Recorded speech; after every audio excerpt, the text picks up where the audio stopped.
Newton 3. Belleza dinámica. Las leyes básicas de la mecánica newtoniana son leyes dinámicas, es decir, leyes sobre cómo cambian las cosas. Las leyes dinámicas son diferentes de las reglas de la geometría, o del tipo de leyes expuestas por Pitágoras y Platón, que describen objetos o relaciones particulares. Las leyes dinámicas nos invitan a extender nuestra búsqueda de la belleza.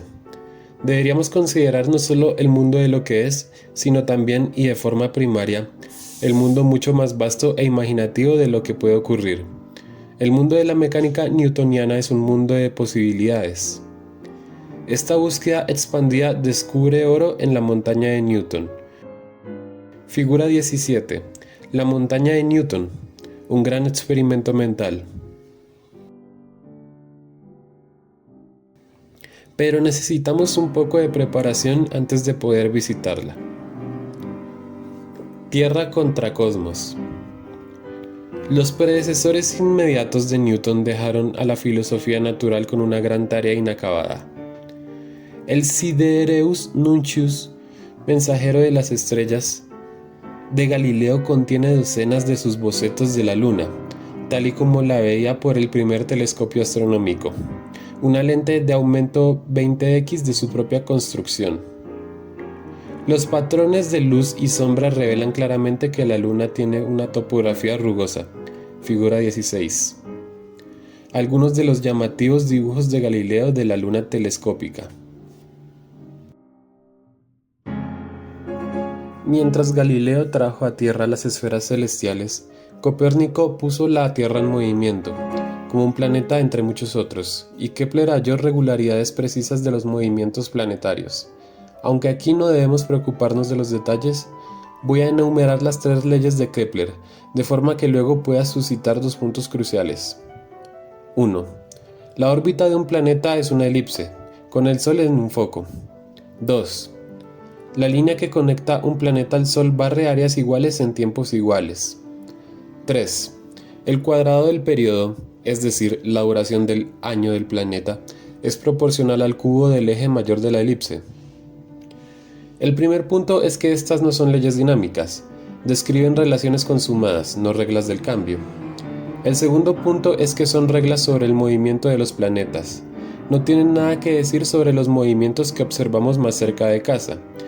En nuestra experiencia terrenal, son informes alienígenas llegados de un universo conceptual diferente, incluso aunque la Tierra misma es un planeta. La gran tarea inacabada, entonces, era reconciliar la Tierra con el cosmos. ¿Cuáles son las leyes comunes que gobiernan a la vez esos reinos visiblemente similares? La montaña de Newton. Hay muchos diagramas geométricos en los Principia de Newton y varias tablas numéricas, pero solo un dibujo. Figura 17. La montaña de Newton, un gran experimento mental. Para mí, es el dibujo más bello de toda la literatura científica. Obviamente, visto solo como una pieza de aptitud artística, este dibujo es un logro más bien modesto. Lo que lo hace bello son las ideas que nos invita a imaginar. Es una invitación a un experimento mental, que insinúa que los objetos que caen a la Tierra y los cuerpos celestes que orbitan en el espacio están haciendo el mismo tipo de cosa, y por tanto sugiere la posibilidad de una fuerza universal de la gravedad. Estás en la cima de una montaña y arrojas una piedra horizontalmente, es decir, paralela a la superficie de la Tierra. Si la lanzas a pequeña velocidad, solo recorrerá una corta distancia mientras desciende hacia la superficie. Si la lanzas más fuerte, recorrerá más distancia antes de caer. En la práctica, ningún mortal puede arrojar una piedra con la suficiente fuerza para que recorra una fracción significativa de la circunferencia de la Tierra. Pero no importa. Esto es un experimento mental, y se nos anima a sustituir el poder físico por el mental. Lánzala más fuerte. Con el ojo de tu mente verás, como en el dibujo, que el punto final de la trayectoria empieza a acercarse sigilosamente al punto de partida. Y entonces, a medida que lanzas aún más fuerte, llega un momento en que tienes que agacharte, para que la piedra no te dé en la nuca. Una vez tomada esa precaución, puedes ver que la piedra repite su actuación. porque ha alcanzado una órbita circular. ¿Y la resistencia al aire? Por favor, esto es un experimento mental. Puedes poner tu yo mental en la cima de montañas imaginarias y aplicar la misma lógica para ver la posibilidad de que los cuerpos orbitan la Tierra a cualquier distancia, bajo la influencia de su gravedad. Puedes imaginar una montaña realmente alta y una piedra realmente grande, y cuando la piedra esté en órbita, llamarla la Luna. He hablado del cuerpo de la figura como si fuera la Tierra, pero está dibujado como una idealización, con unos rasgos de superficie vagamente definidos y una montaña de proporciones poco realistas. La clave aquí es precisamente que el cuerpo no tiene por qué ser la Tierra.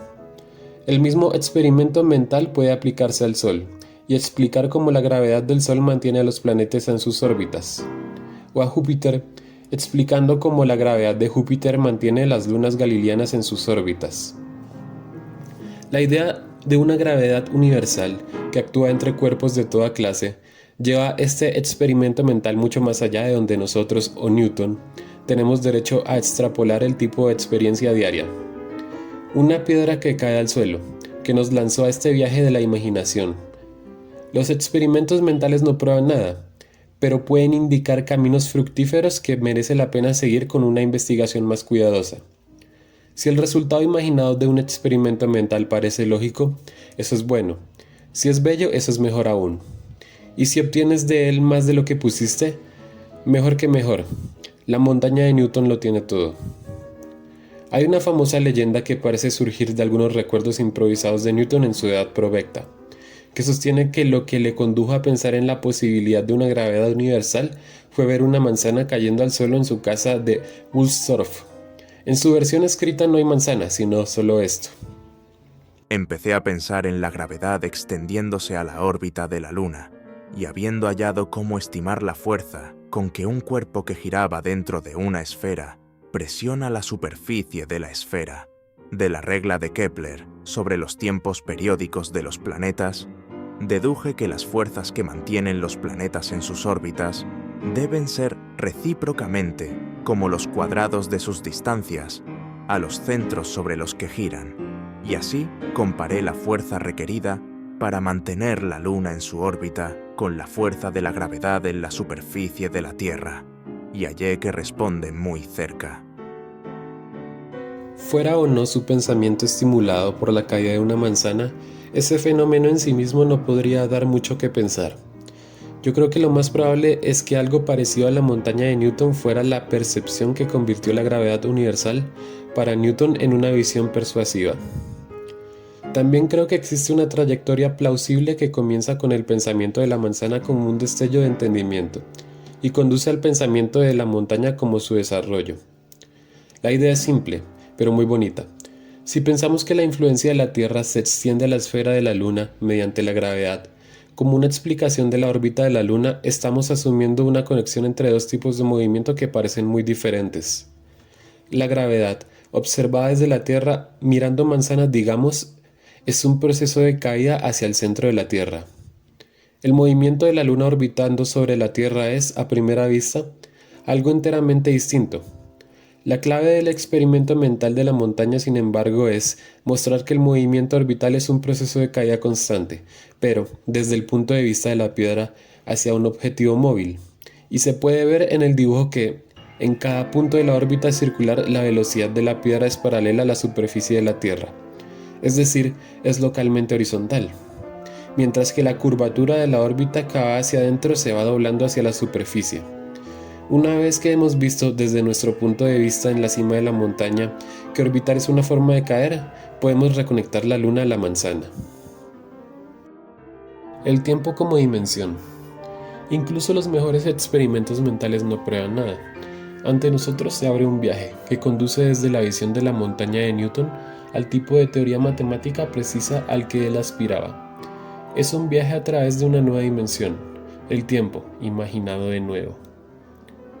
Las curvas en el dibujo de la montaña de Newton son trayectorias.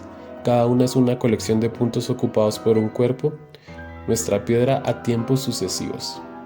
Ellas mismas no son desde luego cuerpos en el espacio, ni objetos físicos en ningún obvio sentido directo. y aún así las trayectorias definen objetos geométricos, y las trayectorias son, como veremos, fundamentales para comprender la física del movimiento. Para apreciarlas de forma adecuada vamos a darles un lugar. Una trayectoria contiene información sobre el movimiento de un cuerpo, pero de la simple curva no podemos inferir cuándo pasó el cuerpo por cada parte. Podríamos poner marcas temporales a lo largo de los puntos de la curva, restaurando así la información perdida, pero eso se vuelve muy incómodo si queremos considerar varias trayectorias a la vez, porque cualquier tiempo corresponde a un batiburrillo de puntos, uno en cada trayectoria, con sus patrones desviándose al pasar el tiempo. Un procedimiento mejor es considerar al tiempo como otra dimensión. Las trayectorias tienen su hogar natural en el universo conceptual ampliado que resulta, el espacio-tiempo. Para plantear la naturaleza esencial de ese profundo remodelado, revisitemos una situación más simple que la montaña de Newton, como es la carrera paradójica entre Aquiles y la tortuga.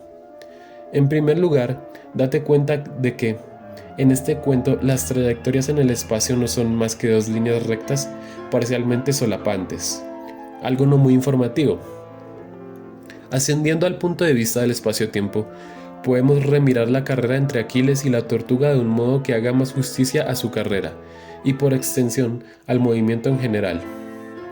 Si queremos sincronizar nuestras descripciones de las dos trayectorias, tiene sentido introducir el tiempo como una cantidad separada, una nueva dimensión, y poner los puntos que marcan las posiciones de los dos corredores a cada tiempo. La figura 18 lo expone. Figura 18. A medida que el tiempo progresa hacia la derecha, tanto Aquiles como la tortuga avanzan por la pista, que aquí se presenta hacia arriba. La trayectoria de Aquiles es más empinada porque él cubre una mayor distancia en un intervalo dado el tiempo. Aquí el tiempo se ha convertido en una dimensión hecha y derecha, al mismo nivel que la distancia, es decir, el espacio. En esta figura, la estructura lógica del argumento de Zenón se expone al desnudo y la paradoja se disipa. En el espacio-tiempo, las dos trayectorias, una más empinada que la otra, no pueden evitar cruzarse. Puedes divertirte un poco hallando el tiempo en que Aquiles alcanza el punto de salida de la tortuga, luego el tiempo en que Aquiles alcanza el punto al que la tortuga se había desplazado entonces. Cuando Aquiles había alcanzado el punto de salida de la tortuga, y así recrear y desactivar la formulación original de Zenón. Si queremos volver a las trayectorias en el sentido original, solo tenemos que proyectar las trayectorias espaciotemporales horizontalmente sobre el eje de las distancias, suprimiendo por tanto toda la información sobre el tiempo.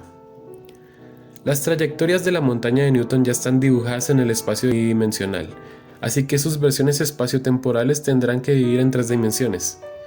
En ese espacio-tiempo tridimensional, las órbitas circulares se despliegan como hélices. También puedes, en un ejercicio de imaginación matemática, proceder al revés. Toma el espacio de 2 o de 3 dimensiones y finge que es espacio-tiempo. De esa manera, las curvas geométricas ordinarias se reinterpretan como trayectorias dinámicas. O dicho de otra forma, las consideramos como movimientos de un punto a través del espacio. Newton desarrolló esa idea básica con gran profundidad. Para él, era la esencia conceptual de lo que hoy llamamos cálculo. Newton, que inventó esta materia, la llamó método de fluxiones.